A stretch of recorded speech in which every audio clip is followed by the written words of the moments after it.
Yes, and it ma'am. has been very fruitful, and appreciate the opportunity I get to interact with KV teachers, because I myself was a teacher, and I totally empathize with the teachers that are teaching in the school. And it is, in fact, my source of inspiration for doing PhD in mathematics education was my teaching itself. So I did my education in biology, but when I started teaching, and especially mathematics, I realized that there are a lot of conceptual ideas that needs to be clarified. If they do not get those conceptual ideas, it becomes really difficult. And from there, my discovery of conceptual ideas of mathematics started, led me to the PhD. And even now in my work, I'm trying to understand more and more ideas that are behind this mathematics itself. So today we are going to discuss multimedia resources for teaching mathematics at primary level. I'm sure you must have had very enriching sessions from HBCSE members in the last 3 days.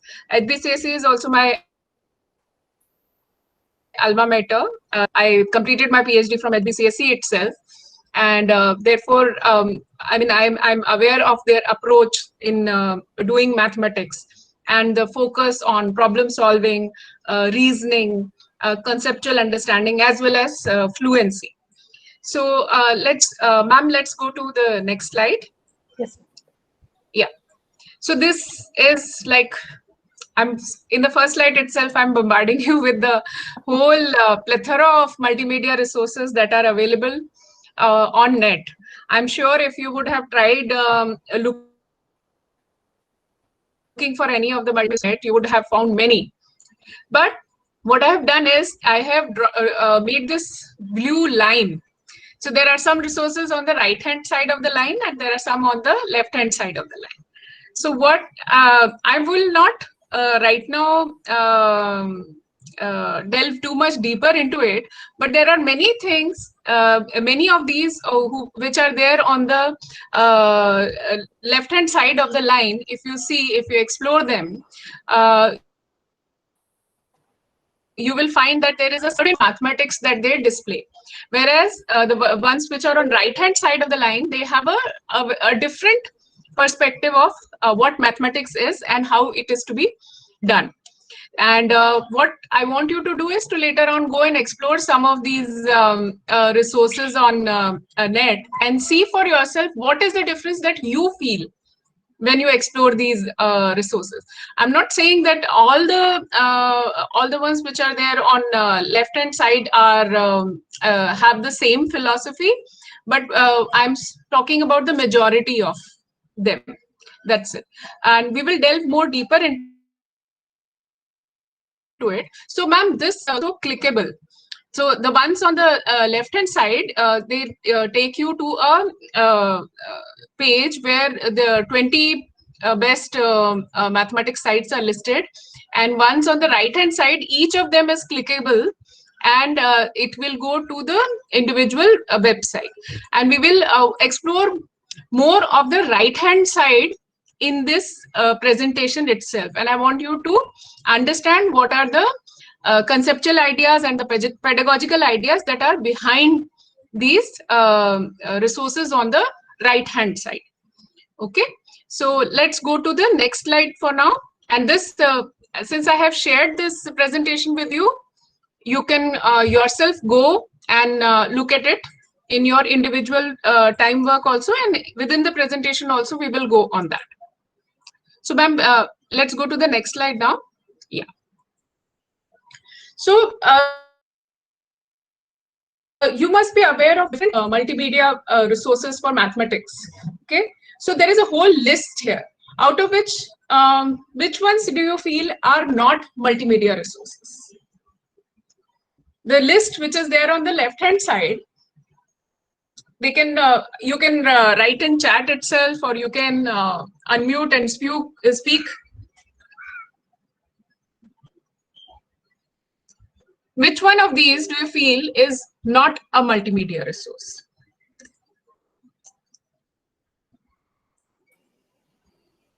I hope everybody is able to hear me. There are Sanjeev Kumar, who is not able to hear, but I hope Yes, others ma'am, are we are able to able hear. to. Yeah, that is his receiving problem, ma'am. Yeah, yeah. I think it is the left-hand side, the TV, radio Any of the programs. resources.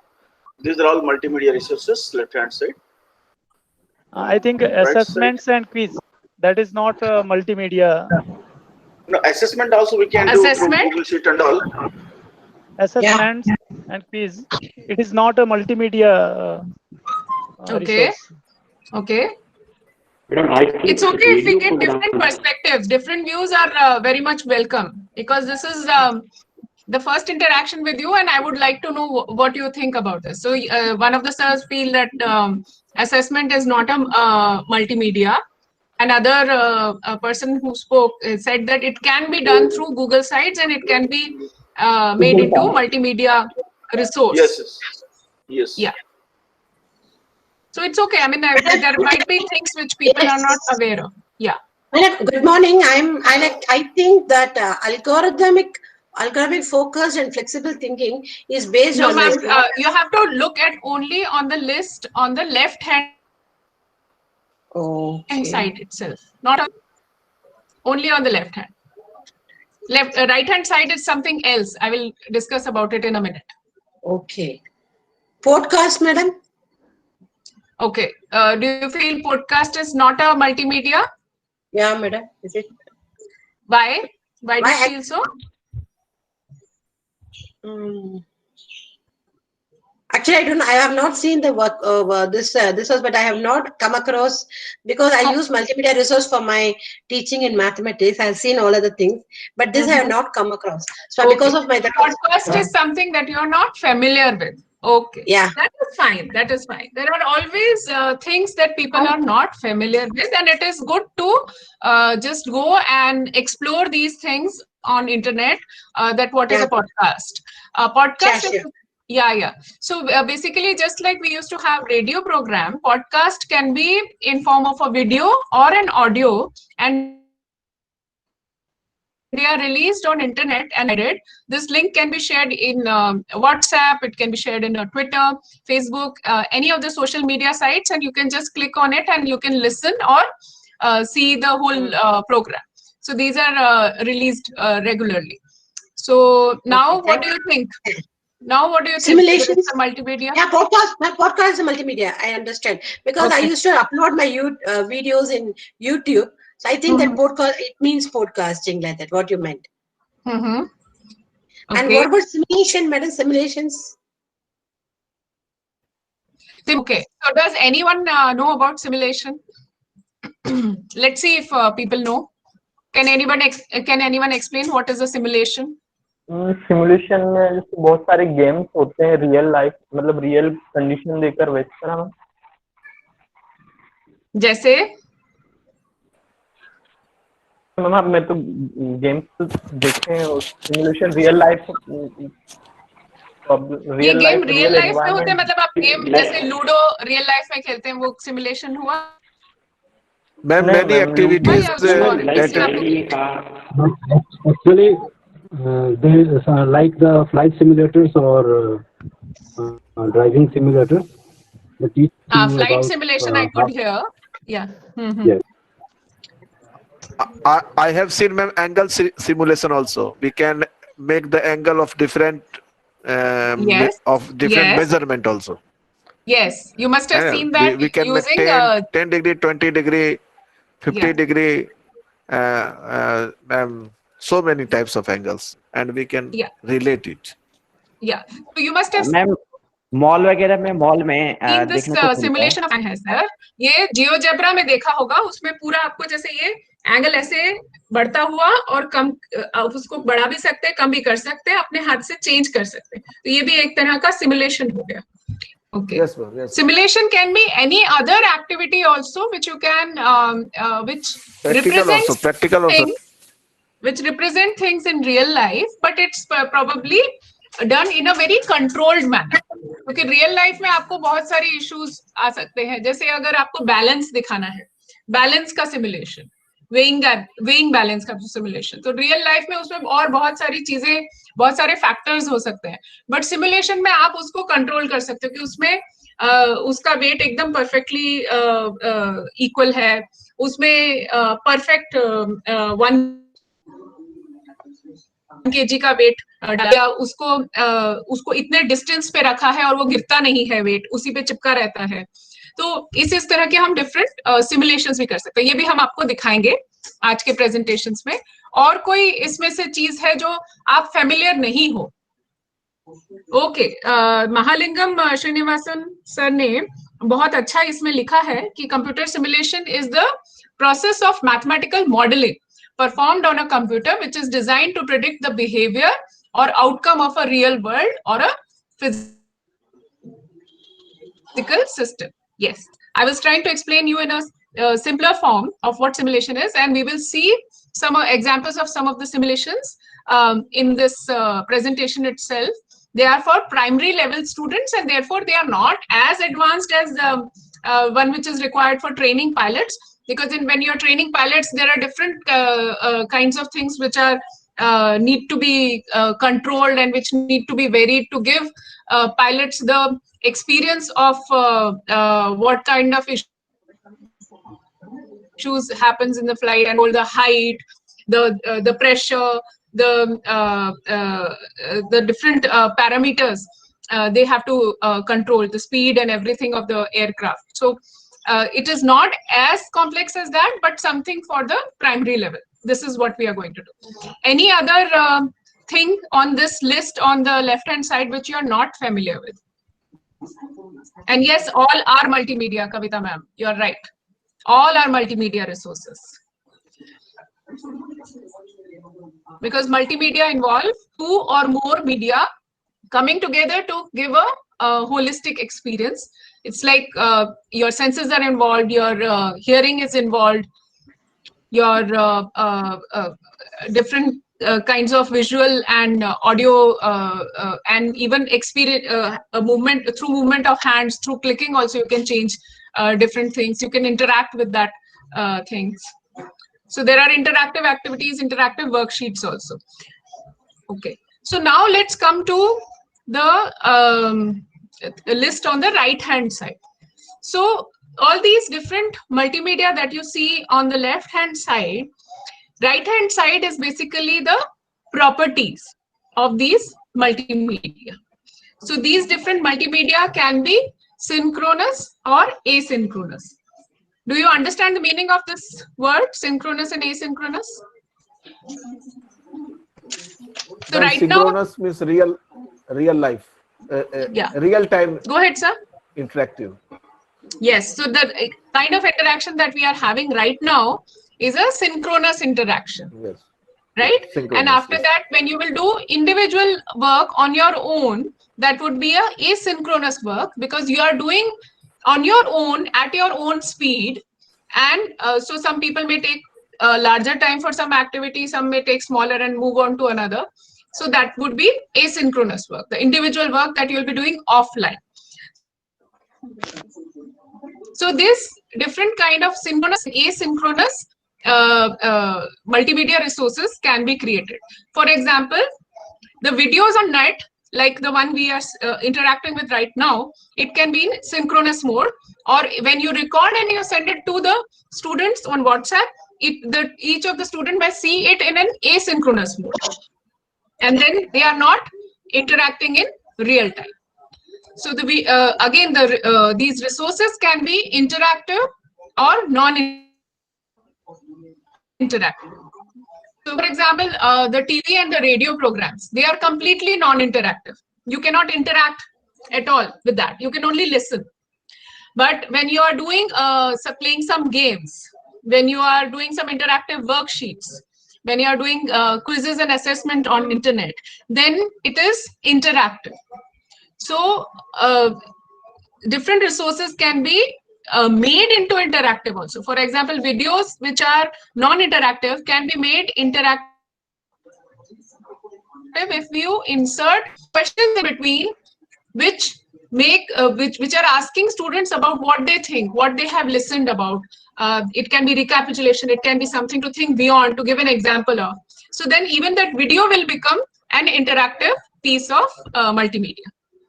Then these multimedia resources can be proprietary or open educational resource. Proprietary are the ones which you cannot use without paying for it, and open educational resources available freely to reproduce and to use, and to you can even give it to your students, create copies of it, just like we cannot create copies of our Windows software, no, because it is proprietary. But Linux is something which can be given to anyone because it is open in nature. So there are various open educational resources which are available in India. They are there on NROER site. I'll just type it, NROER. Then you must be aware about Diksha, Swayam. These are all OER, open educational resources, and one of the open educational resource which I am associated with is CLIX, or Connected Learning Initiative, in which we have also created some open educational resources which can be shared freely with anyone who is interested. It can be parents, student, teachers, anyone. But they are right now mostly for few things which can be used at primary level also. Then the next property is a bit difficult for you to understand, but I'll try. It's so these resources can be adaptive or non-adaptive. So anyone here familiar with Byju's or Mindspark? These are all proprietary resources. Yes, ma'am. Anybody here familiar? Yes, ma'am. Vedantu, like Vedantu, Extra Marks, all these things. Yes, ma'am. So what they have assessment in between their activities after the videos, and depending on how students respond, the direction of the learning changes. So for example, a student has not understood something, then one response is indicating that, then that program will take the student to that video of trying to understand that again gives the assessment, and only after the student has understood that concept properly, then only it will move to the next higher level concept. So these are all adaptive multimedia resources. And in comparison, we may have a worksheet in which you will just, you may assess a student, and then the worksheet will tell you whether the student has understood or not. And then the next sequence of worksheet will be at a higher level, so which is non-adaptive, because it will not address the gap which is there in the first worksheet and the second worksheet. So even if you give a sequence of worksheet, it may be non-adaptive. Some sort of intervention might be required between one or the other worksheet. Okay, so am I speaking too fast? Is it clear to everyone? If I am fast, please let me know. No, ma'am, very clear. Oh, okay, some of the people, I think, yeah, clear. Okay. Now, the other thing that I want to emphasize is that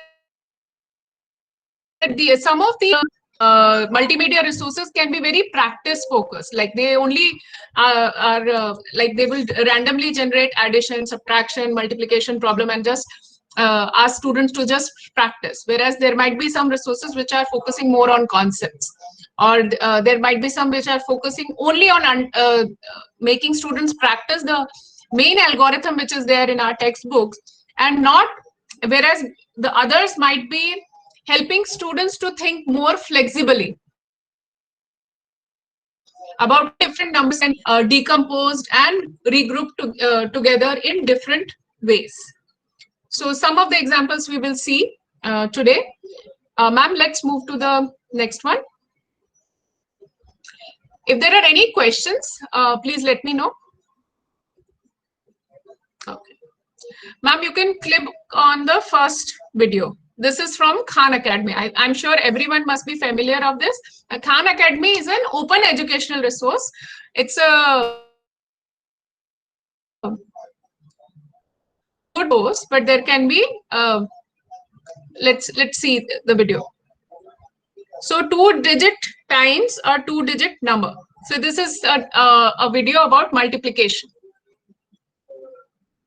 Ma'am, is it playing? Yeah, you have to increase the volume also. I think the ad will play. You will have to skip ad in a minute. Yeah, now you can skip ad. Oh, ma'am, this is not from HighCat. It went to a different link. Let me try.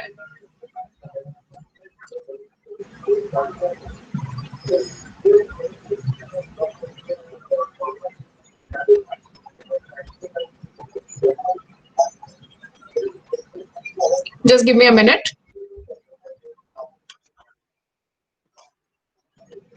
Ma'am, allow me to share my screen.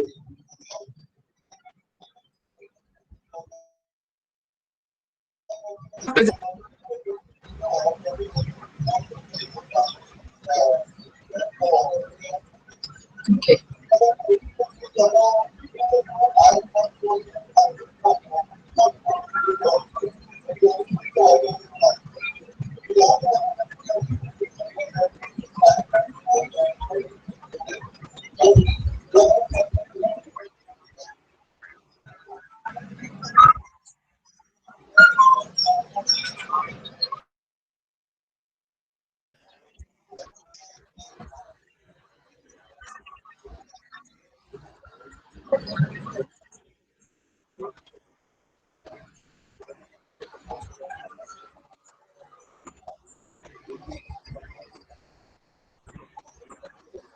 मैं बीच बीच में थोड़ा fast करके आगे जाऊंगी क्योंकि 11 minute का है, देखने का टाइम नहीं है।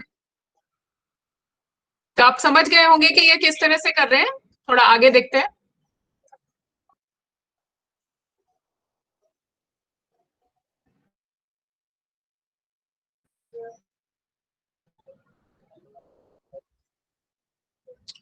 इसको देख के आपको समझ आ गया होगा कि किस तरह से इन्होंने ये प्रॉब्लम सॉल्व किया है। मैं इसके बारे में प्रश्न पूछूंगी आपसे, तो इसे आप ध्यान से देख लीजिए।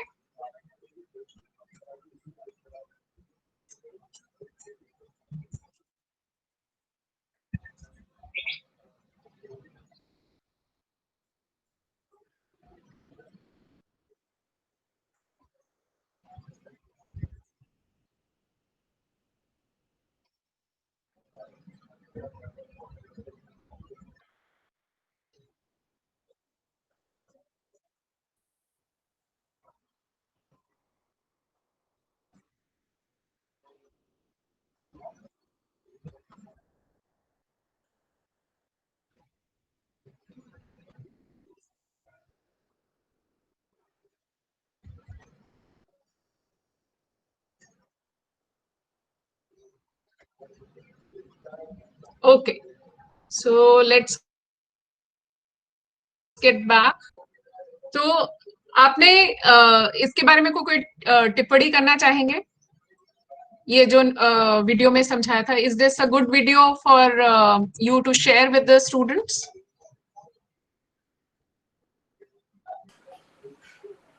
What do you think? We can share some of the videos of Khan Academy. Yes. And Okay. we do क्यों so अच्छा also. लगा, और अगर नहीं अच्छा लगा तो क्यों नहीं अच्छा लगा? अगर आपको कोई कमी दिखी है तो क्या कमी दिखी है? मैडम इसमें स्टेप वाइज जो है बड़ी अच्छी तरीके से बताया हुआ। शर्मा मैम कह रही थी no focus on the algorithm. Okay, step wise जो है बड़े अच्छे तरीके से समझाया गया कि कैसे आप 1 बाई 1 आप मल्टीप्लाई करके नंबर्स को कैसे हमको कैरी ऑन करना है और प्लस करके उसको रखना है। तो I think it is very easy to understand. जी। और कोई और कोई कमी नहीं दिखी आपको इसमें? It's different from the traditional method that we follow. It's different from the traditional method. Ma'am क्या डिफरेंट है? मैम क्या डिफरेंट है? When we multiply 2-digit numbers, we start from the ones place, we write them, and then in a column on the same this thing in the question itself. We don't write them separately like this and then add. So that is the difference. Okay, that is the difference. तो वो actually clearly बता रहे हैं कि जब आप multiply कर रहे हैं तो उसका ये आंसर आ रहा है, और वो फिर आंसर कहाँ कैसे उसमें उस एल्गोरिथम में फिट हो रहा है उसका यूज प्लेस ऊपर जाएगा, ये दिखाने के लिए उन्होंने इस तरह से लिखा है। बट एक बहुत इंटरेस्टिंग किसी ने अभी लिखा था, या Priyanka madam, I want you to speak concept of one tense missing, I want you to speak. Ma'am actually इसमें जो प्रोसेस दिखाई गई है उसमें बच्चे को मतलब ये तो इन्वॉल्व कर दिया कि 3 3 9 10 आएगा, फिर उसमें +1 करना है, +1 करना है, पर उसके पीछे क्यों करना है, जो हम बच्चे को बेसिकली 1 टेंस का कंसेप्ट समझा के बताते हैं, वो यहाँ पर आई थिंक मिसिंग हो रहा है according to. Yes I agree. यहाँ पे एक्चुअली वंस और टेंस का कॉन्सेप्ट नहीं सिखाया, क्योंकि उसमें जब आप मल्टीप्लाई कर रहे थे, मैं फिर से जाती हूँ यहाँ पे, एक मिनट रुकिए आप। जब ये हम पहले वाला हम देख रहे थे, ये देखिए, तो जब यहाँ हम कह रहे हैं कि 4 मल्टीप्लाई बाय 2, तो ये एक्चुअली हम 4 मल्टीप्लाई बाय 2 नहीं कर रहे हैं ना यहाँ पे। अगर ये क्या है, ये 2 क्या रिप्रेजेंट करता है? We are actually multiplying 2 tens. 4, yes, we are multiplying with 2 tens, and that is why इसको हम 110 लिखते हैं। और फिर अगर हम इसको यहाँ पे जोड़ेंगे तो इसीलिए ये टेंस प्लेस पे शुरू हो रहा है 11, क्योंकि ये 110 है। यहाँ पे वंस प्लेस पे 0 होगा, यहाँ पे 1 आएगा यहाँ पे, और ये 1 यहाँ ऐड हो रहा है। तो अगर उसको इस तरह से कभी लिखना था, अगर ऐसे अलग तरीके से उन्होंने लिखा भी है कि 4 multiply by 9 is equal to 36, तो यहाँ पे अगर वो कर देते 4 multiply by 20 110, then 4 multiply by 300 उसका आंसर, 4 मल्टीप्लाई बाय 4000 उसका आंसर, और फिर ऐड करते, तो बच्चे को ज्यादा क्लियरली समझ में आता कि ये जो है हम 2 या 3 या डिजिट से मल्टीप्लाई नहीं कर रहे, ये इसमें प्लेस वैल्यू का भी रोल है कि किस तरह से ये नंबर एक्चुअली बनता है, यहाँ आंसर कैसे बनता है। तो ये प्लेस वैल्यू का कॉन्सेप्ट यहाँ पे मिसिंग है। इसलिए दिखाना चाहती थी कि यस, स्टेप्स बड़े क्लियरली इसमें बताए हैं, बट जो चीज जब आप एज ए टीचर सिलेक्ट कर रहे हैं कोई भी वीडियो शेयर करने के लिए, तो जस्ट बिकॉज वो बहुत अच्छी जगह से आ रहा है, बायजूस में बहुत अच्छे वीडियोस हैं, खान अकेडमी में भी बहुत अच्छे वीडियोस हैं, सभी में बहुत अच्छे वीडियोस हैं, बट जस्ट बिकॉज ये वीडियो ऑलरेडी तैयार है यूट्यूब में, हमें ये नहीं मान लेना चाहिए कि ये इसमें सभी चीज सही होगी। उसमें कुछ आपको उसको क्रिटिकली देखना होगा कि इसमें कुछ मिसिंग तो नहीं है क्या। अगर मिसिंग है तो क्या है, के बाद मुझे बच्चे से किस कॉन्सेप्ट पे डिस्कशन करने की जरूरत करनी पड़ेगी, और कहीं ऐसा तो नहीं है जिससे कोई मिसकंसेप्शन क्रिएट हो जाएगा, कोई प्रॉब्लम आगे बच्चे को खड़ी हो जाएगी। तो सिर्फ इसीलिए मैं आपको ये वीडियो दिखाना चाहती थी। अब हम एक दूसरा वीडियो देखेंगे। तो यहाँ किसी ने कहा था कि एल्गोरिथम नहीं है, कंसेप्चुअल बेस्ड है, बट एक्चुअली यहाँ पे सीधे सीधे एल्गोरिथम की ही बात हो रही है, क्योंकि एल्गोरिथम में यही है कि आप डिजिट की तरह उसको ट्रीट करो और फिर जीते जाओ, यही एल्गोरिथम कहता है। बट हमें एल्गोरिथम पे पहुंचने से पहले बच्चे के उसके कॉन्सेप्ट्स क्लियर होने चाहिए। अगर कॉन्सेप्ट क्लियर नहीं होंगे तो सिर्फ एल्गोरिथम आ जाने पे क्या हम मैथ्स में सक्सेसफुल हो पाएंगे, ये एक क्वेश्चन हम सोच सकते हैं। तो अभी मैं एक और वीडियो आपको दिखाती हूँ। उस वीडियो में एक क्वेश्चन है, तो मैं वो क्वेश्चन आपको भी देना चाहती हूँ अभी, कि सपोज 12 मल्टीप्लाई बाय 15 करना है और आपको उसमें पेपर नहीं यूज करना है और एल्गोरिथम नहीं यूज करना है, तो आपका क्या मेथड रहेगा बाय 15। तो पहले कर लीजिए, मैं 1 मिनट दे रही हूँ, और जब आपका हो जाए तो चैट में यस टाइप कर दीजिएगा, तो मैं आगे बढ़ूंगी। 180 सर ने ऑलरेडी, सर आंसर की बात नहीं है, आपका मेथड क्या है वो आपको बाद में एक्सप्लेन करना होगा। जिनका हो गया है सिर्फ यस बोलिए। We should according to our level of alter according to our students level of students. Okay, 2 लोग का हो गया है। 12 मल्टीप्लाई बाय 15 दिमाग में मल्टीप्लाई कर लेना, एल्गोरिथम नहीं यूज करना है। तो आपका क्या मेथड रहा, मैं अभी पूछूंगी आपसे। मुकेश कुमार सर ने ऑलरेडी बताया है कैसे उन्होंने करा। Thank you sir. और कोई भी अगर लिखना चाहेंगे, डिस्ट्रीब्यूटिव प्रॉपर्टी यूज किया।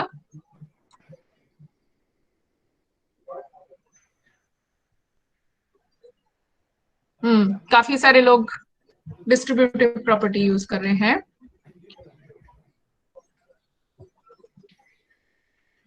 ओके, डिस्ट्रीब्यूटिव प्रॉपर्टी के अलावा कोई और दूसरा मेथड वो हो तो टाइप करिए, डिस्ट्रीब्यूटिव प्रॉपर्टी के अलावा, क्योंकि डिस्ट्रीब्यूटिव प्रॉपर्टी बहुत सारे लोगों ने बोल दिया।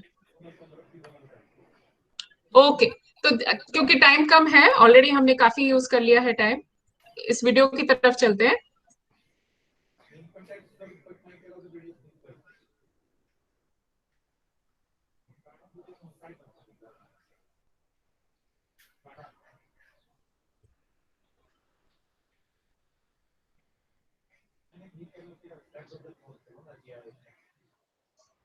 मैं थोड़ा आगे बढ़ रही हूँ।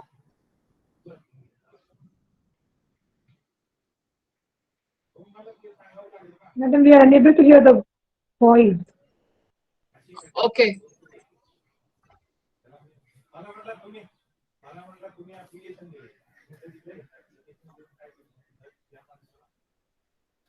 एक minute.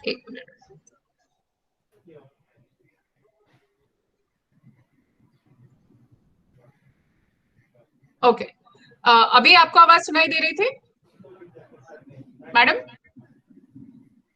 No, madam, I'm sorry. We are unable to hear only. Even now the audio is not clear. Okay,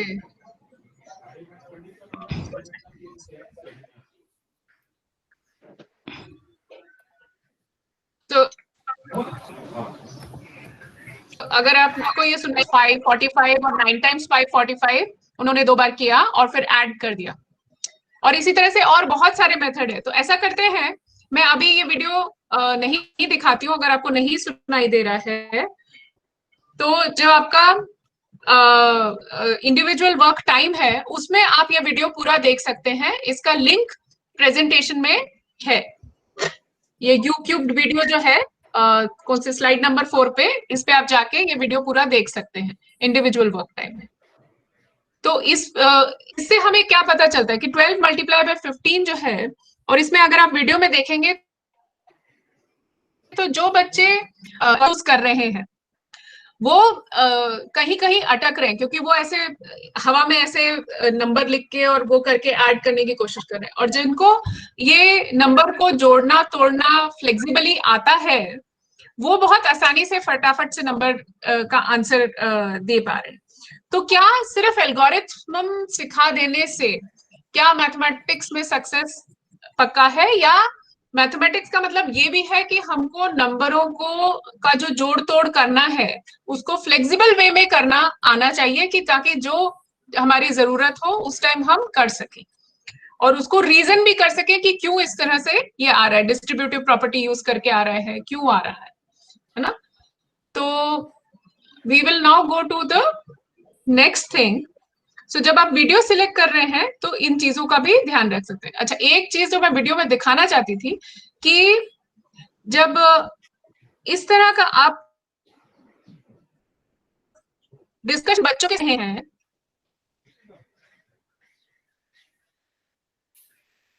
एक सेकंड रुकिए।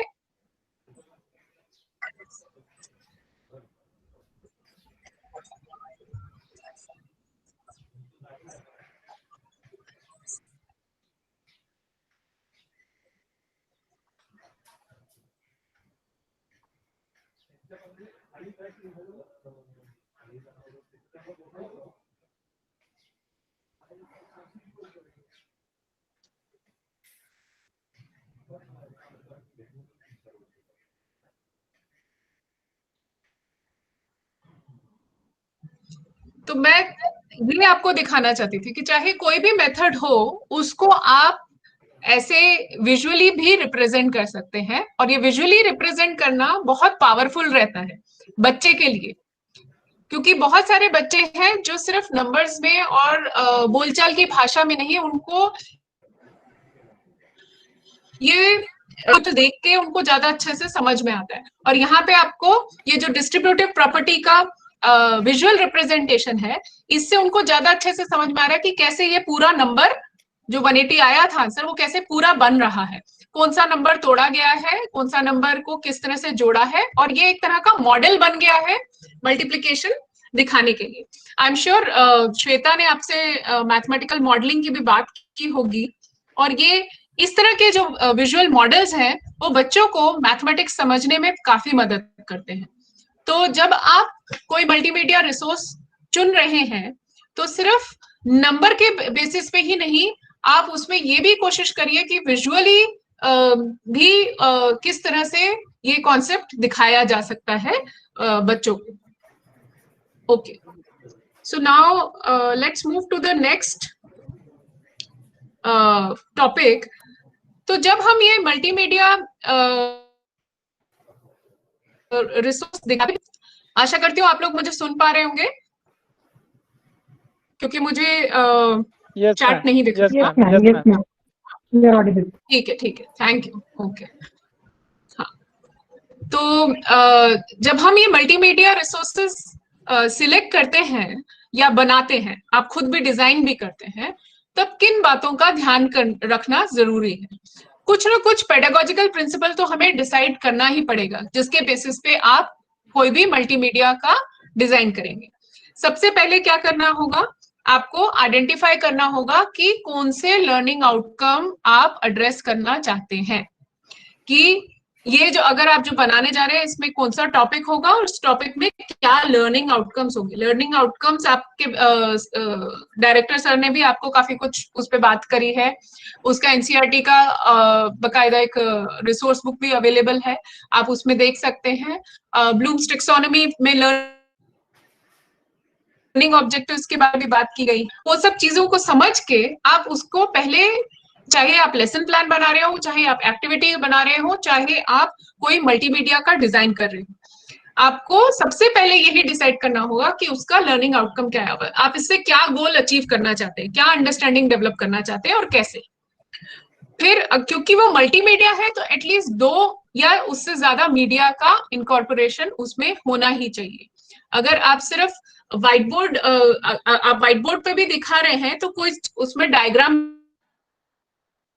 भी बना सकते हैं कि बच्चे को समझ में आए, कोई एनिमेशन भी डाल सकते हैं। ऑलरेडी कहीं से मैं आपको कुछ रिसोर्सेज दिखाऊंगी, उसमें से कुछ रिसोर्सेज उस वीडियो में डाल सकते हैं ताकि बच्चे को एक्सप्लेनेशन जो है उस कॉन्सेप्ट का और क्लियर हो सके। फिर एक पेडागोजिकल प्रिंसिपल जो मैं एम्फसाइज करना चाहती हूँ, इंटरएक्टिविटी। क्योंकि मैंने जितने भी अभी कोविड-19 के कारण जो सिचुएशन क्रिएट हुई है उसमें जितने भी व्हाट्सएप ग्रुप्स में देखा है, जितने भी टीचर्स के रिसोर्सेज देखा है, तो क्योंकि हमारे पास अभी इतने साधन नहीं है, तो ऐसा हो रहा है कि सिर्फ बहुत सारे टीचर्स के वीडियो आ रहे हैं, बट ये वीडियो में इंटरएक्टिविटी की जो अपॉर्चुनिटी है बच्चे के लिए वो बहुत कम रह जाती है। उसको हम मौका नहीं दे पाते कि वो अपने जो आइडियाज है उसको एक्सप्रेस कर पाए, हम उसको क्वेश्चंस नहीं दे पाते ताकि उसको और थिंकिंग उसकी डेवलप हो पाए। हम बच्चे को कुछ करने के लिए नहीं दे रहे हैं, हम बच्चों से मैथमेटिक्स करने के मौके इतने नहीं दे पा रहे हैं उन वीडियोस के कारण। तो ये मैं आपको चाहती हूँ कि जब आप मल्टीमीडिया डिजाइन कर रहे हैं तो एक्टिविटी के बारे में खास तौर पर सोचे कि किस तरह से उसको और इंटरैक्टिव बनाया जा सकता है। सॉरी, कोई कुछ बोल रहा है? Please, can you put a slideshow, no? Because we are unable to see it properly, please. Sorry, what should I do? I could put it in a slideshow because we are unable to see the this one full screen. We are unable to go through it. Okay. Ma'am, shall I present now? Yeah. Yeah, then you come out of it, ma'am. Yes, I will. Sorry, वो हुआ ये कि मैं क्योंकि जब जो बोल रहा होता है ना तो ये सब चीजें कई बार भूल जाते हैं। Ma'am, you can present now. Yeah. I have stopped sharing.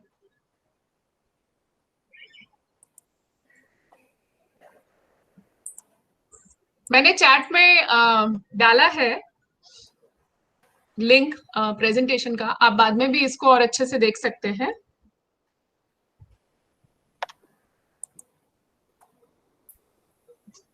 Yes. This one or the previous one, ma'am? Yes. So next, बाकी जो पेडागोजिकल प्रिंसिपल्स की मैं बात करना चाहती थी वो है कि कनेक्शंस बना सकते हैं। किस किस चीजों से कनेक्शन बनाने की जरूरत है? स्टूडेंट की लाइव्स और उनके कॉन्टेक्ट से। ये हमारा प्रिंसिपल हमेशा एनसीएफ 2005 में भी रहा है और अभी भी एनईपी 2020 भी आई एम श्योर इसके कुछ न कुछ हद तक इस पे बात करती ही होगी।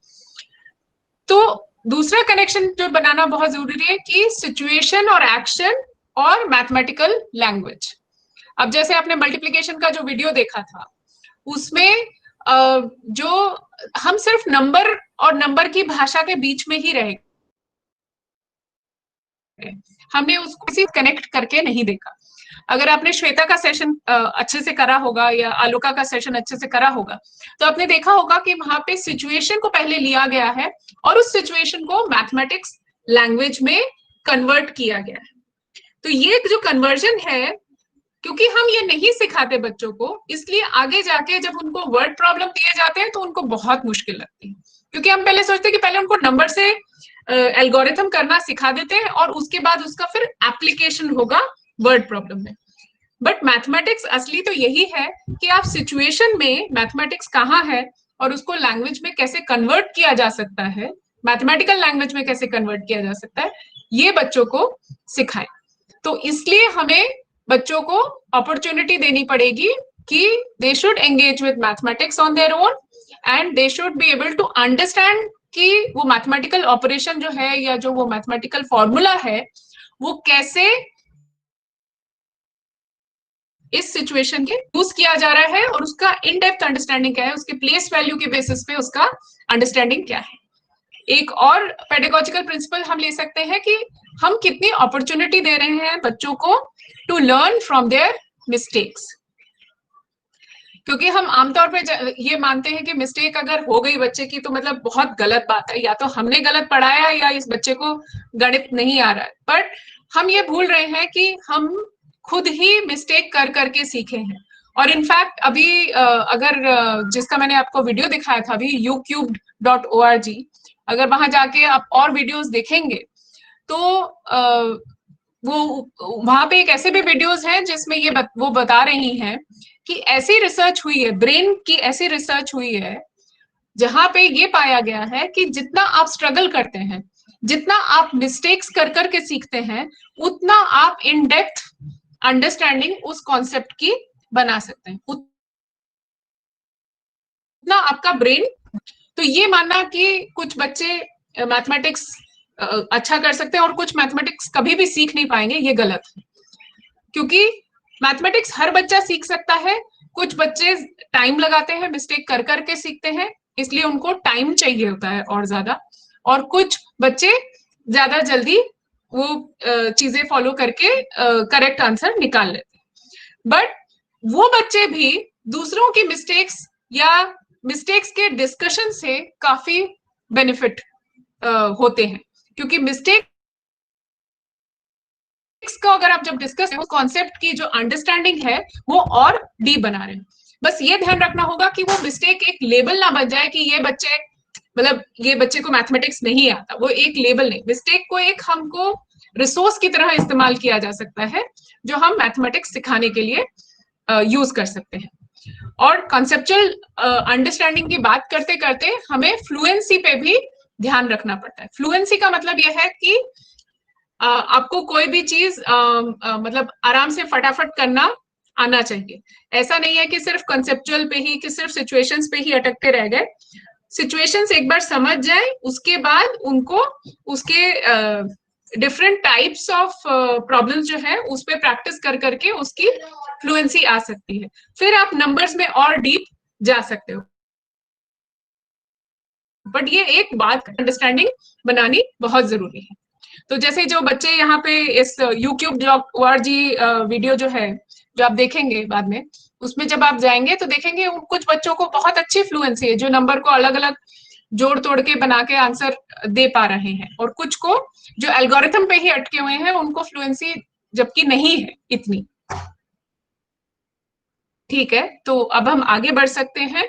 मैंने कुछ एग्जाम्पल्स डाले हैं। मैडम वन क्वेश्चन मैडम, अगर कुछ बच्चों में ऐसी प्रॉब्लम है, फ्लुएंसी नहीं आ रही है, उसके लिए हमें और क्या उपाय हम कर सकते हैं क्लास में बच्चों के लिए, उन बच्चों के लिए। Sir, they can solve, but fluency is not there. Fluency नहीं है तो आपको ये देखना होगा कि एक तो उनको प्रैक्टिस करने की जरूरत है।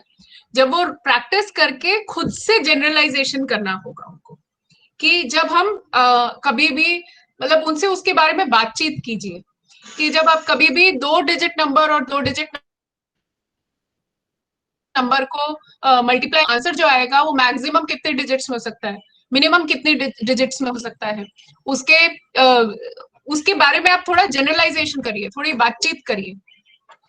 रोज वो उस पर प्रैक्टिस करेंगे अगर और डीपली अलग अलग तरह के उसके प्रॉब्लम्स का, तो उससे उन्होंने क्या समझा है जब वो बोल पाएंगे तब हाँ हम कह सकते हैं कि थोड़ी फ्लुएंसी उनकी डेवलप हो रही है। और कुछ ऐसा नहीं है कि सेम ही तरह के प्रॉब्लम्स हो उन्होंने 50 कर लिए, उससे फ्लुएंसी नहीं आती। वो तो एक तरह का हो गया कि हमने प्रोसीजर को रट लिया है, आंसर को रटने के बजाय हमने प्रोसीजर रट लिया है। फ्लुएंसी तब आती है जब आप एक लेवल का आपने सीख लिया, फिर आप उससे और चैलेंजिंग पे जाइए, फिर आप उससे और चैलेंजिंग पे जाइए। तो आपको एज अ टीचर इस तरह के प्रश्न ढूंढने होंगे जिससे उनको और उसमें फ्लुएंसी डेवलप हो सके। Madam, I like to say one thing. In the beginning of the time, the procedure or the algorithm they follow, they become thorough in the concept. Then we can do the fluency. So algorithm is also required in the beginning stage, I feel. Because step-by-step approach is very important to learn the concept. So the beginning time, if you follow the steps, then afterwards, as you say, if we by do continuous this one, we can find the fluency in that. Okay, so I understand your perspective and I respect that कि क्योंकि हमने सभी ने ऐसे ही सीखा है कि पहले हमने एल्गोरिथम सीखा है और बाद में हमने उसका एप्लीकेशन सीखा है, तो हमें भी लगता है कि हाँ इससे हम ज्यादा अच्छी अंडरस्टैंडिंग डेवलप कर सकते हैं। बट अगर आप थोड़ा अलग भी ट्राई करके देखिए कि पहले वो सिचुएशन में मैथमेटिक्स कहाँ है उसको ढूंढने के बच्चों को भी मौके दीजिए, क्योंकि ताकि बच्चा खुद से उसमें मैथमेटिक्स कर रहा है और धीरे धीरे फिर एल्गोरिथम पे पहुंचे, तो वो भी एक तरह का बेनिफिट हो सकता है बच्चों को। वो एक अलग तरीका है क्योंकि नया तरीका है और हमें आसानी से अपनाना इतना आसान नहीं है। हमें खुद भी उसके बारे में इतना नॉलेज नहीं है या खुद हम इतना नहीं जानते कि कैसे एक स्टेप से दूसरे स्टेप पे ले जाएंगे, इसलिए लगता है कि नहीं हो पाएगा। बट एज लॉन्ग एज चाहे आप एल्गोरिथम से स्टार्ट करिए चाहे आप कंसेप्चुअल से स्टार्ट करिए, एज लॉन्ग एज आप उसको कॉन्सेप्ट के साथ क्रॉस करते जा रहे हैं, अगर आप एल्गोरिथम से भी स्टार्ट कर रहे हैं पर आप कॉन्सेप्ट के ऊपर ध्यान दे रहे हैं बीच बीच में, तो ठीक है, क्योंकि बच्चा दोनों तरह की अंडरस्टैंडिंग डेवलप कर रहा है। एल्गोरिथम पे ही फोकस कर रहे हैं और कंसेप्ट को नहीं ध्यान दे रहे हैं, तब प्रॉब्लम होगी। No, actually, I agree with you. First, we should create a necessity for them to learn that concept. Then they understand, yes, it's very important. Then if you go it is because necessity is the mother of invention. First, they should know what is the necessity, create a situation where it becomes that I have to learn. Then it is really the mind will be open and they'll be doing it. Yes, I agree with you. Yes. Okay. So thank you. And thanks for that question. I appreciate कि आपने अपने मन के points बोले, and I would even want you to speak further. जो भी आपको लगता है आप खुल के यहाँ पे बोलिए। कुछ ऐसा ये नहीं है, प्रिस्क्रिप्शन नहीं है कि इसी तरीके से करना है। जो आपकी समझ है, आप एक्सपीरियंस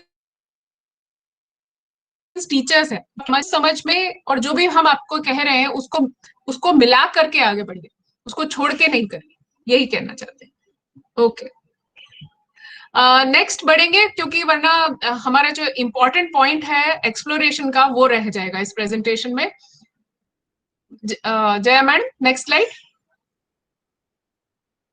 ओके, तो मैंने नेक्स्ट जो 3-4 स्लाइड्स हैं इसमें मैंने कुछ एग्जांपल्स चूज करे हैं। First is on number and place value, second slide भी प्लेस वैल्यू और एक फ्रैक्शंस पे है और एक नंबर एंड रीजनिंग पे भी है। तो क्योंकि फ्रैक्शंस पे आपके साथ काफी बातचीत हो चुकी है शायद दूसरे सेशन में, तो हम नंबर एंड प्लेस वैल्यू पे बात कर रहे हैं। वुड दैट फ्रैक्शंस भी जाना चाहेंगे? कोई इंडिकेशन देगा क्या प्रेफर करते हैं? Yes ma'am, number and numbers. Yes, okay okay. तो देखिए यहाँ पे मैंने जो हमारे डिफरेंट वेबसाइट्स हैं वहां से मैंने लिंक्स आपको यहाँ पे पेस्ट कर रखे हैं ताकि आप इसको देख सके। तो जैसे जब भी हम नंबर पढ़ाना चाहते हैं तो अगर सबसे छोटी क्लास में देखें तो सबसे पहले उनको नंबर का सिंबल पहचानना आना चाहिए, फिर उनको ऑर्डिनलिटी और कार्डिनलिटी समझ में आना चाहिए। ऑर्डिनलिटी का मतलब ये है कि 1 के बाद 2 आता है, 2 के बाद 3 आता है, 3 के बाद 4 आता है, ये सीक्वेंस उनको याद होना चाहिए। और कार्डिनलिटी मतलब कि 2 1 से बड़ा है, और कितना बड़ा है, 1 और उसमें जुड़ा है तो 2 बन गया, ये कार्डिनलिटी का कॉन्सेप्ट हुआ। तो ये कॉन्सेप्ट्स उनको आने चाहिए। और इसमें एक और कॉन्सेप्ट ये भी है, सबिटाइजिंग का जुड़ा है, जो मैंने आपको सबिटाइजिंग एक दिख रहा है, SUBITIZING, सबिटाइजिंग। तो सबिटाइजिंग इज जब आप कोई पैटर्न देख के ही पहचान लेते हैं कि ये कौन सा नंबर है। तो ये पैटर्न 10 जब हम कोई काउंटिंग सिखा रहे हैं, जब हम नंबर सिखा रहे हैं, तो इवन 10 नंबर तक की काउंटिंग में भी पैटर्न करे जा सकते हैं, और उस पैटर्न से बच्चे उस 10 नंबर को भी ज्यादा डीपली समझ सकते हैं। तो ये इस स्लाइड में है डिफरेंट लिंक्स। मैम हम जाएंगे अभी सेकंड वाला जो है काउंटिंग एंड ऑर्डर, ऑर्डिनलिटी पे जाते हैं, नंबर पाथ। ये बहुत सिंपल सा है नंबर पाथ का। सेकंड वन भी आप थर्ड वन ही क्लिक कर दीजिए, फ्रूट फॉल वाला, क्योंकि सेकंड वन बहुत ही सिंपल है। नंबर पाथ है, मैं बता देती हूँ, उसमें 1 से लेके 10 तक के नंबर बने हुए हैं। अच्छा। और वो नंबर आप अलग अलग कलर के बच्चे उसको कलर कर सकते हैं, और फिर आप बोल सकते हैं कि रेड कलर कौन सा है, ग्रीन कलर कौन सा है, और वो किसके बाद आता है, किससे पहले आता है, इस तरह के क्वेश्चंस पूछ सकते हैं। काउंटिंग एंड रिप्रेजेंटिंग कार्डिनलिटी, उस पे जाइए मैडम, टॉय थिएटर का जो है फ्रूट फॉल। एक मिनट मैम आप नेक्स्ट स्लाइड पे चले गए। नहीं, gone back again. Toy theatre, हाँ स्टार्ट करें, अभी जाएगा, ठीक, हाँ स्टार्ट। तो ये जो है, ये गेम इवन मोबाइल पे भी बच्चे खेल सकते हैं, आप भी अपने मोबाइल पे इसको चला के देख सकते हैं। तो पहली बार में उसने सिर्फ 1 एप्पल पकड़ा। अभी फिर से खेलिए। where do I go? How many apples did you catch? वो आपका क्वेश्चन पूछ रहा है ना, how many apples did you catch? You have to हाँ 1। अब आपको ये आदमी को आप मूव कर दे सकते हैं मैडम एरो से। अच्छा। हाँ, how many pears did you catch? Shall I give a wrong answer? Yeah, you can give if you want. Yeah, I gave a wrong answer. Sorry, the answer is 2. So यहाँ feedback भी मिल रहा है बच्चे को।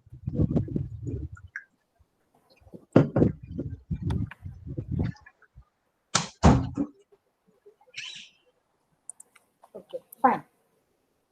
So इस तरह से ये रिप्रेजेंट बच्चे कर सकते हैं, और फिर उसके बाद वो जब एक बार और खेल लीजिए और उस पर पिक्टोग्राफ पे जाएंगे तो मैं बता सकती हूँ क्या है।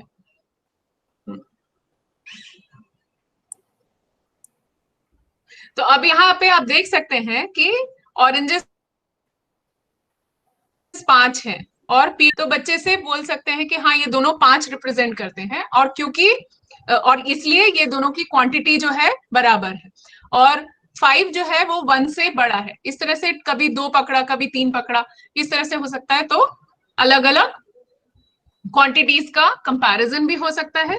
आप चाहें तो इसके बेसिस पे आप वीडियो बना सकते हैं, आप चाहें तो अपनी ऑनलाइन क्लास में बच्चों के साथ ये खिला सकते हैं और फिर उनसे पूछ सकते हैं कि आपका क्या आया रिजल्ट, फोटो खींच के भेजो, या अलग अलग तरीके से। तो आप किस तरह से इस्तेमाल करेंगे इसे, और किस तरह से कौन सा पेडागोजिकल प्रिंसिपल इसके लिए एक्टिविटी डिजाइन करने में इस्तेमाल करेंगे। मैम नेक्स्ट वापस स्लाइड पे जाएंगे।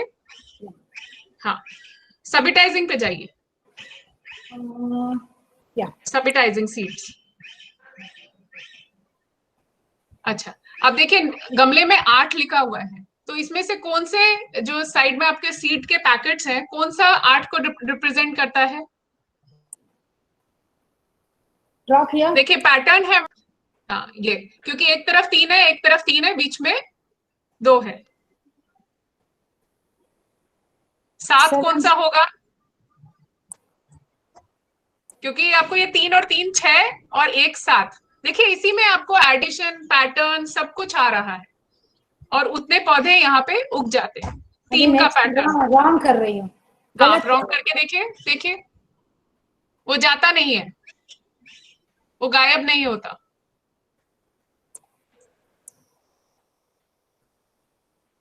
देखिए यहाँ पे मेन इंपॉर्टेंट चीज ये है कि फीडबैक है बच्चे को, विजुअल फीडबैक है कि जब मैं सही आंसर करता हूँ या करती हूँ तो उसके बाद कुछ होता है और उतनी ही चीजें बाहर निकलती है। तो ये फीडबैक के थ्रू बच्चा सीख रहा है। इसी तरह जैसे हम गेम खेल के, लूडो खेल के नहीं सीखते हैं, उसमें दूसरा ह्यूमन होता है जो आपको फीडबैक देता है कि नहीं आपने गलत चला। यहाँ पे आपको टेक्नोलॉजी फीडबैक दे रहा है। ठीक है मैम, तो ये सबटाइजिंग का कॉन्सेप्ट हुआ। ये आमतौर पे हम इतना शायद इंडियन क्लासरूम में नहीं करते हैं, बट ये बहुत इंपॉर्टेंट है। Now counting and structure is very important. Ma'am उस पे जाएंगे। तो यहाँ पे बहुत सारे मैनिपुलेटिव्स हैं नीचे। मैम नीचे की तरफ जाइए थोड़ा। हाँ, which one? मैनिपुलेटिव्स हैं नीचे, देखिए। Yes, this is not going down. It's not going down. Yeah, yeah. Okay. कोई टीचर select करना टूल्स है रखते में हैं। जाइए, ऊपर ऑरेंज कलर का है ना Puzzle? मैथ है इसमें। नहीं नहीं मैम, ऊपर जो, नहीं नहीं टीचर टूल्स में जाइए, टीचर टूल्स अच्छा, में या मैथ टीचर में टूल्स, जाइए। हाँ हाँ, इसमें हाँ वर्चुअल मैनिपुलेटिव्स है ना। हाँ इसमें, हाँ टू कलर काउंटर नंबर्स। हाँ 2 कलर काउंटर 10 फ्रेम ले लीजिए या 2 कलर काउंटर्स ले लीजिए। सो ये कलर काउंटर्स हैं। इसको आप जोड़ जोड़ के, जैसे 3 और 3 6 कैसे बना, तो इसमें 2 है और वो मिलके कितना बन रहा है ये देख सकते हैं। इसमें अबैकस भी है, इसमें रेकन रेक भी है, इसका भी इस्तेमाल किया जा सकता है। मैम एक बार 2 कलर 10 फ्रेम में जाएंगे। पीछे जाना है ना। हाँ ये पीछे वाला? जाके, नहीं पीछे और पीछे जाइए, बैक जाइए, बैक। हाँ 2 कलर काउंटर 10 फ्रेम, हाँ ये वाला। हाँ हाँ, इसमें अब आप डॉट्स अंदर डाल सकते हैं, डालिए डिफरेंट कलर्स के। तो सपोज आपको 8 रिप्रेजेंट करना है, तो आप कैसे करेंगे 8 रिप्रेजेंट?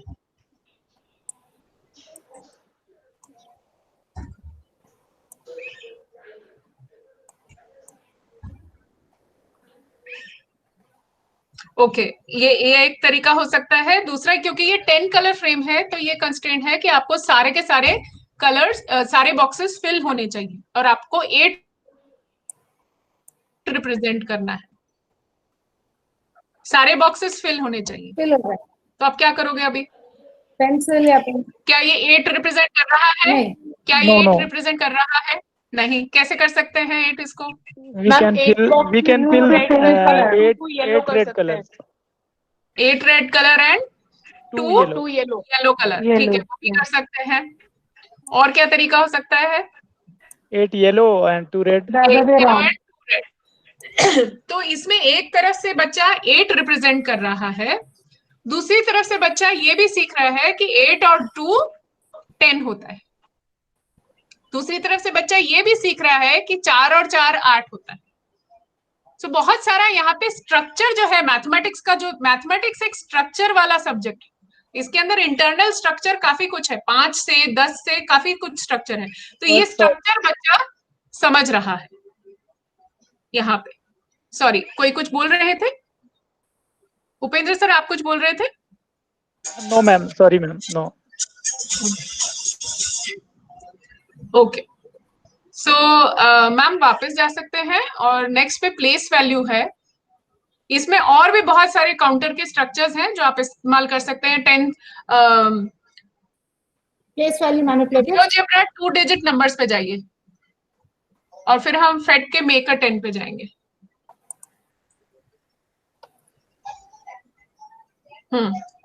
यहाँ पे लेफ्ट हैंड साइड पे देखिए 2 digit numbers, two digit whole numbers. हाँ हाँ हाँ, ये 3 डिजिट का है। तो यहाँ पे देखिए 333 कैसे रिप्रेजेंट किया हुआ है। ये एक बड़ा जो ब्लू डॉट्स का बड़ा स्क्वायर है वो 100 रिप्रेजेंट करता है। तो यहाँ पे 3 बड़े ब्लू स्क्वायर्स हैं जो 300 बता रहे हैं। फिर ये जो ग्रीन डॉट्स हैं ये 3 लाइनें हैं, ये 10 दर्शा रहे हैं। तो ये ऐसी 3 लाइनें 10-10 की हो गई 30, और फिर 3 छोटे लाल डॉट्स वो 3, सो 333। अब इसमें आप ये ऊपर जो लाइन देख रहे हैं उस लाइन को अगर आप खिसकाएंगे आगे पीछे तो उससे आप नंबर बड़ा या छोटा कर सकते हैं और देख सकते हैं कि किस तरह से वो चेंज होगा। अच्छा, हाँ। हाँ, ऊपर जो लाइन का ये बटन दे रखा है ना उसको आप आगे पीछे मूव कर सकते हैं। हाँ देखिए कैसे नंबर चेंज हो रहा है, तो बच्चे ये देख सकते हैं। और यहाँ पे कौन सा स्ट्रक्चर बच्चा समझ रहा है बताइए? ग्रुपिंग। एक तो प्लेस वैल्यू का, और कैसे प्लेस वैल्यू में 100 एंड के ये एक नंबर बनता है, क्योंकि 469 जो है वो एक एक्सपेंडिंग नंबर्स। एंड जब हम एक नंबर लिखते हैं 385 या 475, वो हम उसको शॉर्ट फॉर्म करके लिख रहे हैं, और उस शॉर्ट फॉर्म के अंदर बहुत सारी इंफॉर्मेशन है कि 4 represents 400, 7 represents 7 tens, 5 represents 5 ones. कोई बात नहीं, मैम पीछे जा सकते हैं और अब फेट पे प्रेजेंटेशन पे जाइए और फेट खोलिए। फेट का मेक अ 10 उस लिंक पे क्लिक करिए। 1 मिनट। हाँ, ये भी बहुत इंटरेस्टिंग है, देखते हो। अगर आपके इसमें नहीं चलता तो मैं अपने उस पे करके दिखाऊं। हाँ, एक्सप्लोर करेंगे। इसमें गेम भी है और एडिंग भी है। हाँ, इसमें जैसे आप इसमें ये 100 उठा के बीच में रख दीजिए। कौन सा नंबर बनाना है हमें बताइए, आप में से कोई एक जना बताइए। अभी 110 बन गया। हाँ 137। 137। अच्छा, तो अभी क्या करेंगे, क्या उठाएंगे हम 10 उठाएंगे 2 times and then 1 7 times, 6 times more. उठाइए। Now 1 7 times.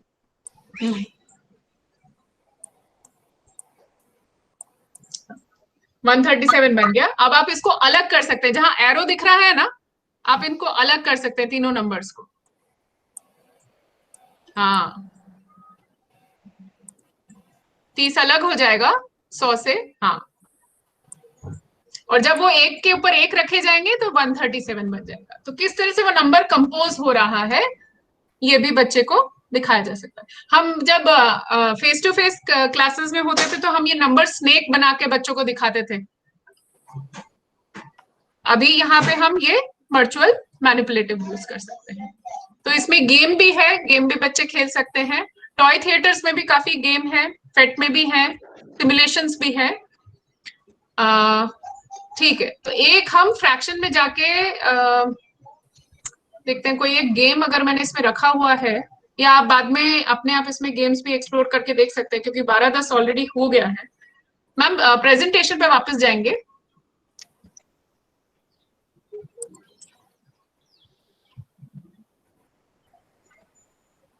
हाँ, ये नंबर एंड रीजनिंग है, उसमें एक 3 बॉल लाइनअप है, या नहीं 3 बॉल लाइनअप रहने दीजिए, टाइम टेबल शिफ्ट भी अच्छा है, एक वो रीजनिंग का है, पर एक क्यूजिनर रॉड्स भी था, वो भी दिखाना था मुझे।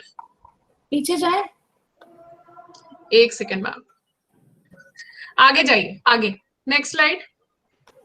तो इसमें अभी हम खोल के नहीं दिखाएंगे, पर आप ये सारे खोल के देखिएगा। टाइम टेबल शिफ्ट्स बहुत इंटरेस्टिंग है कि आप सब, मैं जानती हूँ कि आप सब लोग मानते होंगे कि टेबल सिखाना इंपॉर्टेंट है, पर टेबल के साथ साथ भी कुछ रीजनिंग के टास्क भी किए जा सकते हैं। वो कैसे करेंगे इसमें देखेंगे। निम गेम है, HBCSE की साइट पे है। एनरिच का 3 बॉल लाइनअप एक गेम है, इसमें अभी हम नहीं जाएंगे. Next slide madam. हाँ, तो इसमें फ्रैक्शंस है, फ्रैक्शंस के भी सिमुलेशंस है, गेम है.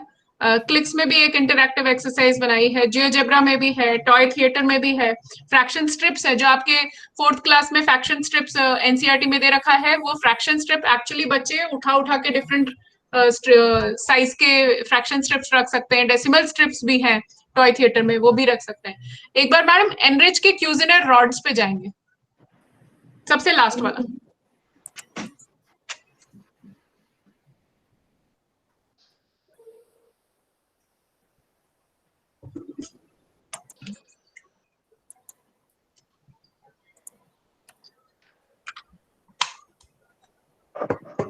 तो इसमें साइड में ये जो आपको डॉट्स दिखाई दे रहे हैं, आप किसी भी डॉट पे क्लिक करेंगे तो उतने साइज का क्यूजिनर रॉड वहां पे आ जाएगा.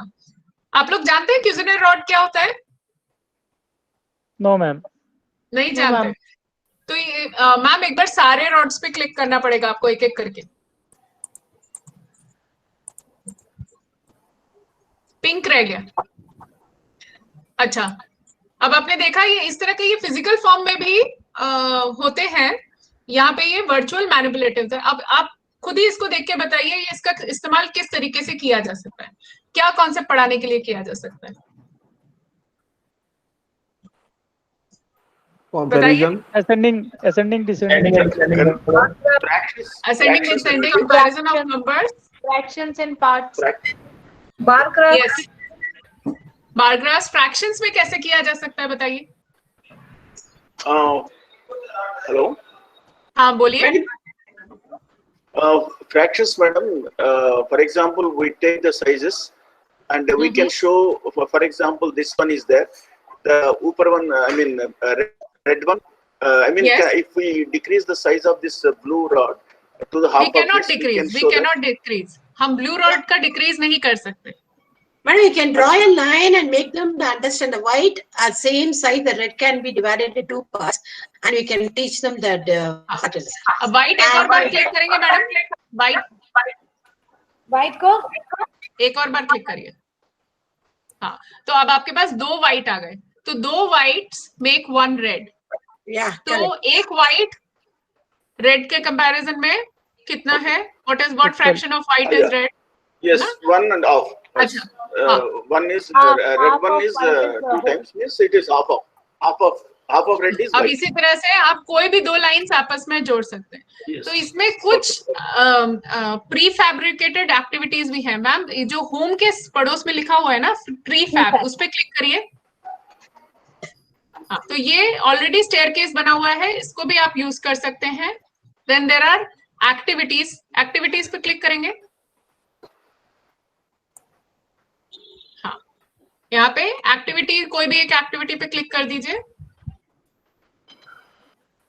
Is it a free website, madam? Is it? Is a free? Yes, this is free. All that I'm showing you is all free. जितने भी लिंक्स दिए हैं सब फ्री हैं. Thank you. एक्सेप्ट जो यूट्यूब के कुछ चीजें हैं जो फ्री नहीं है, बट वीडियोस फ्री हैं, और इवन रिसोर्सेज भी बहुत सारे फ्री हैं. कुछ चीजें हैं, कोर्सेज हैं, सिर्फ जो कोर्स है उन्हें फीस लगती है, बाकी रिसोर्सेज सब उन्होंने फ्री में दिए. हाँ, सो अब देखिए ये बहुत इंटरेस्टिंग क्वेश्चन है. विच रॉड इज मिसिंग? कैसे पता लगाओगे विच रॉड इज मिसिंग? बच्चे किस तरह से हम सोच के देख सकते हैं which rod is missing? Ma'am, they can compare to the colors provided on the. Yes, that is one way. What They can may be the arrange other way? the bars. Others, they can place They these may rods arrange the one over bars. another. Yes, they can arrange the bars according to the size, and they can see कहाँ पे, क्योंकि हर एक बार का जो दूसरे से कितना छोटा है, 1 white का से छोटा है. Yes. है ना? blue जहाँ and पे भी black. 2 white की one is जगह, missing. हाँ, तो ब्लू के बाद 2 white की जगह रह रही है, तो वहां पे कुछ ना कुछ मिसिंग है. उससे हमें पता चल जाता है. So there is a difference of 1, right? तो इस तरह की हम एक्टिविटीज कर सकते हैं. और यहाँ पे इवन ये भी कोलैबोरेट का जो अगर आप बटन दबाएंगे तो it is also possible for you equivalent fractions also we can show in this. Yes, definitely. We can show Equivalent equivalent fractions. fractions. Yes. तो कोलैबोरेट जब आप दबाएंगे तो कोलैबोरेट में दो बच्चे साथ में एक ही एक्टिविटी पे काम कर सकते हैं. आप बच्चे के साथ एक्टिविटी पे काम कर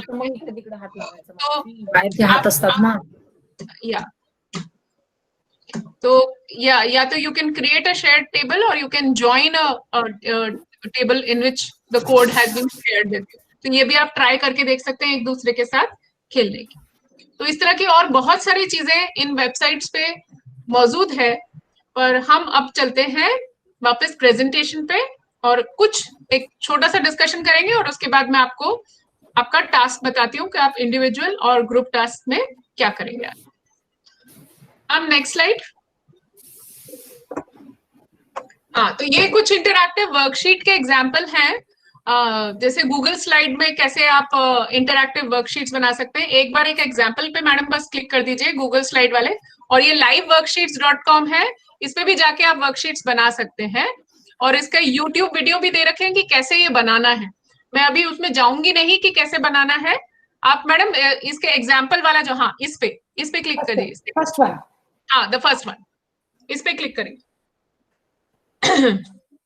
तो ये वर्कशीट मैंने सुबह बनाया है. HBCSE की जो वर्कशीट्स उनकी साइट पे अवेलेबल है, उसका मैंने बस एक स्क्रीनशॉट लिया, एक फोटो लिया है और उस फोटो को गूगल स्लाइड के बैकग्राउंड में डाल दिया. और उस बैकग्राउंड में डालने के बाद जहां पे भी खाली जगह है मैंने टेक्स्ट बॉक्सेस डाले हैं वहां पे, और फिर उसके डुप्लीकेट कॉपीज बना दिए. तो कितनी भी डुप्लीकेट, जितने आपके क्लास में बच्चे हैं उतने डुप्लीकेट कॉपीज बन सकते हैं. ऊपर नाम का लिए भी टेक्स्ट बॉक्स डाल दिया है. तो उसके बाद हर एक बच्चा एक एक स्लाइड पे काम कर सकता है और आप उनके सभी के आंसर इकट्ठे अपने गूगल क्लासरूम में देख सकते हैं. तो ये एक तरीका भी हो सकता है इंटरैक्टिव वर्कशीट बनाने का. और दूसरा भी मैंने प्रेजेंटेशन में दे रखा है, उसमें भी आप जाके देखिएगा. Madam, excuse me, in this Google slide, what you showed, that particular slide alone, can we give to the one student, or how the whole this will go to the students? Yeah, so you have to share the Google slide with the students, and then on each student can take one slide, and they can write their name on it, and they can work on it. Or even two students can work on a same slide. But then, is it possible? It is option is that they can go and alter the answer of other child. Is it possible there? Or can It we is block possible. It is possible, of course, because all the slides are accessible to them. But you have to have the understanding with them कि दूसरे का नहीं alter करना है, आपको सिर्फ उसी slide पे रहना है, दूसरे के slide पे नहीं जाना है. अगर आपको इस तरह का कुछ चीज बनानी है, assessment बनानी है, जिसमें बच्चे एक दूसरे का alter नहीं कर सके, तो आपको Google Form use करना चाहिए. That we are doing for online test. Now we are conducting. आपके लिए है जब आप देखना चाहते हैं कि सारी क्लास इकट्ठे कैसे काम कर रही है. Interactive class. आप चाहते हैं कि बच्चे जो काम कर रहे हैं आप उसको सभी के काम इकट्ठे देख सके. और ये तो बहुत सिंपल एग्जांपल है, आप इसको और ज्यादा क्रिएटिव वे में यूज कर सकते हैं, जहाँ पे हर एक बच्चा हो सकता है कुछ अलग अलग तरीके दिखा रहा हो इस क्वेश्चन को सॉल्व करने का. तो फिर वो एक दूसरे के स्लाइड पे जाके अगर देखते भी हैं कि अच्छा मैं इसका तरीका ये है, इसका तरीका ये है, तो वो अच्छी बात है, बुरी बात नहीं होगी. ठीक है, तो ये इंटरैक्टिव स्लाइड हो गया. Ma'am back to the presentation please. Next. Plastic chip पिशवी ठेवून द्या नीट. लीना मैडम आपको म्यूट करना पड़ेगा, की आवाज सुनाई दे रही है. Okay, so these are last questions for discussion. इसके बारे में शायद हम जब शाम को मिलेंगे तब डिस्कस करते हैं, क्योंकि अभी टाइम नहीं है और आपको काफी टाइम चाहिए इस प्रेजेंटेशन में जो भी चीजें दे रखी हैं उसको अच्छे से देखने का भी. तो ये कुछ क्वेश्चंस हैं, अगर आप इसमें आप पढ़ के देख लीजिए और अगर कुछ क्लियर नहीं है क्वेश्चन तो अभी मुझसे पूछ लीजिए, क्योंकि हम इसका डिस्कशन जब हम वापस आएंगे प्रेजेंटेशन के दौरान शाम को तब हम करेंगे. एक बार सभी लोग पढ़ लीजिए.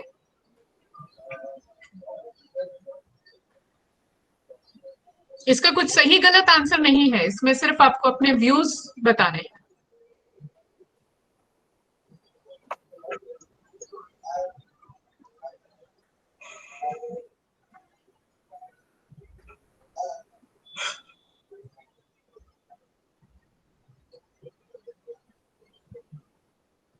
तो ये जैसे दूसरा क्वेश्चन है कि जिसमें मैं पूछ रही हूँ कि what are the conceptual ideas embedded in these resources. तो इसमें कोई भी एक आप जो मैंने इतने सारे रिसोर्सेज बताए हैं, साइट्स बताए हैं, उसमें से कोई भी एक रिसोर्स का लिंक वहां पे आप उसमें वर्कशीट में दिखाऊंगी, उसमें आप डाल सकते हैं और उसके बेसिस पे क्या उसके अंदर कंसेप्चुअल आइडिया है वो आप उसका डिस्क्रिप्शन लिख सकते हैं। क्वेश्चन सेकंड के बारे में था।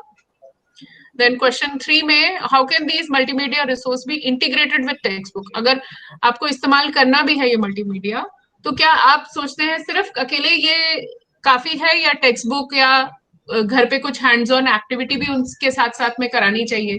अगर करानी चाहिए तो आप किस तरह से इंटीग्रेट करेंगे? पेरेंट्स के साथ भी कुछ बातचीत, कुछ खेल हम इंटीग्रेट कर सकते हैं क्या? और चौथा पॉइंट है कि जो हमने पेडागोजिकल प्रिंसिपल्स शुरू में डिस्कस किए थे, उनको यूज करके आप किस तरह की एक्टिविटीज इन रिसोर्सेस को इस्तेमाल करके बना सकते हैं बच्चों के लिए, ऑनलाइन लेसन्स के लिए।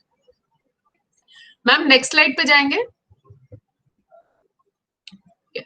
तो अभी जो आपका इंडिविजुअल एक्टिविटी का टाइम शुरू होगा, उसमें ये प्रेजेंटेशन का लिंक चैट में मैंने दिया है। अगर किसी के पास नहीं है तो जया मैडम से और पूछ सकते हैं। तो ये सारे जो लिंक्स है, आप you go through all these links deeply and try to understand the conceptual ideas and pedagogical ideas behind the resources which have been shared. And then the next slide please. In the group task you have to identify one topic. कोई भी एक topic लीजिए primary level पे और आपको दो चीजें design करनी है। एक तो या तो लेसन प्लान या activity for online lesson using any one of the interactive multimedia resource, और आपको उसमें डिटेल में लिखना है कि उसके क्या लर्निंग आउटकम्स हैं, क्या स्टूडेंट्स करेंगे, what is expected from the students, उनके क्या आंसर्स हो सकते हैं, टीचर का क्या रोल होगा, और आप बच्चों से, अगर आप टीचर है तो आप उनसे क्या क्वेश्चंस पूछेंगे वो एक्टिविटी कराते वक्त। और दूसरा, आपको उसके बेसिस पे एक इंटरैक्टिव वर्कशीट बनानी है ऑन दैट सेम टॉपिक। और फिर मैंने एक वर्कशीट आपको दे रखी है, ये जो लाल रंग का आपको वर्कशीट हाईलाइटेड दिख रहा है ना, आप उस पर क्लिक करेंगे तो आप उस वर्कशीट पे जाएंगे। उसमें एक रूब्रिक दे रखा है जिसमें पेडागोजिकल प्रिंसिपल्स हैं, और आप उसके बेसिस पे आप खुद ही इवैल्यूएट कर सकते हो कि जो आपने आपके ग्रुप ने बनाया है कौन से पेडागोजिकल प्रिंसिपल्स आप किस लेवल तक फॉलो कर पाए हो। मैं मानती हूँ कि सारे पेडागोजिकल प्रिंसिपल्स फॉलो कर पाना पॉसिबल नहीं है, किसी के लिए भी पॉसिबल नहीं है, बट अगर आप कुछ भी प्रिंसिपल्स, 1 2 3 कुछ भी प्रिंसिपल्स अगर आप फॉलो कर पाए हो और आप उनको आइडेंटिफाई कर पाते हो कि हाँ मैंने ये पेडागोजिकल प्रिंसिपल फॉलो किया है, तो वो भी मेरे लिए काफी खुशी की बात होगी कि आप आइडेंटिफाई कर पाए। तो इसलिए ये एज अ ग्रुप आपको ये वर्कशीट करनी है, और फिर ये वर्कशीट करके आपको ये जो फोल्डर हाईलाइटेड दिख रहा है लाल रंग में, इस पे आप क्लिक करेंगे तो इस फोल्डर में आपको वो वर्कशीट अपलोड करनी है। और इसकी कॉपीज मैम जया मैडम मैं आपको भेज दूंगी, जब भी ये वर्कशीट अपलोड होंगी तो मैं आपको इसकी कॉपी भेज दूंगी, ठीक है?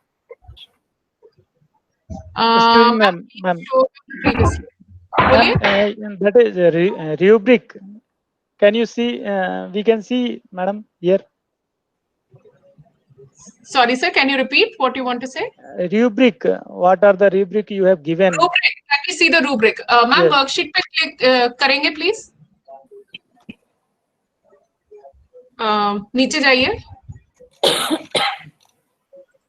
हाँ, ये है, ये जो टेबल आपको दिख रहा है, तो क्राइटेरिया नेम ये है कि जैसे इंटीग्रेशन ऑफ 2 और मोर मीडिया, तो आपने एटलीस्ट 2 और मोर मीडिया मिनिमल क्राइटेरिया सेटिस्फाई किया है कि नहीं, या आपने कुछ इनोवेट करने का कोशिश किया है, या आपने उसमें 2 से ज्यादा मीडिया को इंटीग्रेट करने की कोशिश की है। ये खुद का इवैल्यूएशन करना है, मैं नहीं इवैल्यूएट कर रही हूँ आपको, आप खुद इवैल्यूएट कर रहे हैं, और it is just for your understanding कि आप कौन कौन से प्रिंसिपल्स इंटीग्रेट करने की कोशिश कर रहे हो और किस लेवल पर कर पा रहे हैं और कहाँ आपको दिक्कत आ रही है। Then clear explanation of the concept, interesting theme to get students' attention, questions posed to students to make them think, interactivity within the material, connection with the students' life. ये सभी points जो मैंने शुरू में discuss किए थे, वही सब points यहाँ पे भी हैं rubric में. Is it clear now? Okay, ma'am. Yeah. और कोई प्रश्न? मैडम इसको हमें वर्क करके और फोल्डर में 4:30 के पहले सबमिट करना है या 4:30 के बाद? 4:30 के पहले अगर कर देंगे तो अच्छा रहेगा, क्योंकि हम इसके ऊपर डिस्कशन भी फिर कर सकेंगे। 4:30 से पहले ही करना है। सही Jaya madam? Jaya madam, can you please do the presentation right now so that we can? I'm sharing it right now at the end of this presentation. Ma'am, one more doubt. And point second, an interactive worksheet on the same topic. तो ये हम लोगों को interactive worksheet जो बनानी, Google site पे जो आपने एग्जांपल दिया था, सेम वे हम लोगों को क्रिएट करना। अब चाहे तो आप स्लाइड हैं या फिर आप liveworksheets.com पे क्रिएट कर सकते हैं, या कोई और तरीका अगर है H5P यूज करना चाहते हैं, गूगल फॉर्म यूज करना आप जानते हैं, तो अगर वो यूज करके आप करना चाहते हैं तो उस पे भी आप क्रिएट कर सकते हैं। मैम गूगल फॉर्म यूज करके हम लोगों ने बहुत सारी वर्कशीट डेवलप की है, तो क्या हम उसको शेयर कर सकते हैं? हाँ, आप शेयर कर सकते हैं, बट क्योंकि आप वर्कशॉप में हैं, अगर आपके पास टाइम हो तो आप ये जो नया तरीका है वो भी इस्तेमाल करने की कोशिश करेंगे तो अच्छा रहेगा। नहीं, अगर आप नहीं टाइम हो तो एटलीस्ट गूगल फॉर्म की तो जरूर शेयर करिएगा। मैम गूगल फॉर्म में, क्योंकि इस बार हम लोग हमारी एग्जाम भी गूगल फॉर्म के थ्रू करवा रहे हैं, 1 सितंबर से स्टार्ट कर रहे हैं कुछ, तो उसके कुछ सैंपल रिवीजन टेस्ट पेपर हम लोगों ने बनाए हैं छोटे छोटे, वो भी शेयर कर सकते हैं। Yes, you can share. Ma'am go formative और वर्ड वॉल, वो भी एक मल्टीमीडिया है, क्या वो हम यूज कर सकते हैं गो फॉर्मेटिव? हाँ, आप कर सकते हैं। प्लीज आप उसको टाइप करेंगे यहाँ चैट में, ताकि बाकी लोग भी उसको सुन सके और देख सके। मैम आपने भी जो दूसरे एग्जांपल दिए थे, प्लीज वो भी शेयर कर देंगे क्या, हम लोग एक बार उनको भी देख लें? हाँ, वो इस जो प्रेजेंटेशन है उसमें उसके लिंक्स है, यूट्यूब वीडियो भी है, आप उस पर क्लिक करेंगे तो आप वो उनको जाके देख सकेंगे। Okay ma'am, thank you. हाँ, आपने गो फॉर्मेटिव और क्या बोला सर, एक बार टाइप कर देंगे चैट में? हाँ, goformative.com, okay, and word wall, fine, आप कर सकते हैं, उसमें भी बना के कर सकते हैं शेयर। मेरी तरफ से ऐसा कोई रिस्ट्रिक्शन नहीं है कि आप वही बनाइए, जिसमें आपको कंफर्टेबल हो उसमें बना सकते हैं। बहुत सारे रिसोर्सेज आजकल अवेलेबल हैं, मतलब इतना कि अप टू डेट रहना मुश्किल हो जाता है, और किसी को कुछ आता है, किसी को कुछ आता है, तो अच्छा है कि हम एक दूसरे को जितना हो सके बताते रहें नई नई चीजों के बारे में। या और कोई प्रश्न, कोई डाउट? अगर नहीं है तो जया मैडम यही क्लोज करें। Jaya ma'am please show the previous slide no ma'am. Yeah.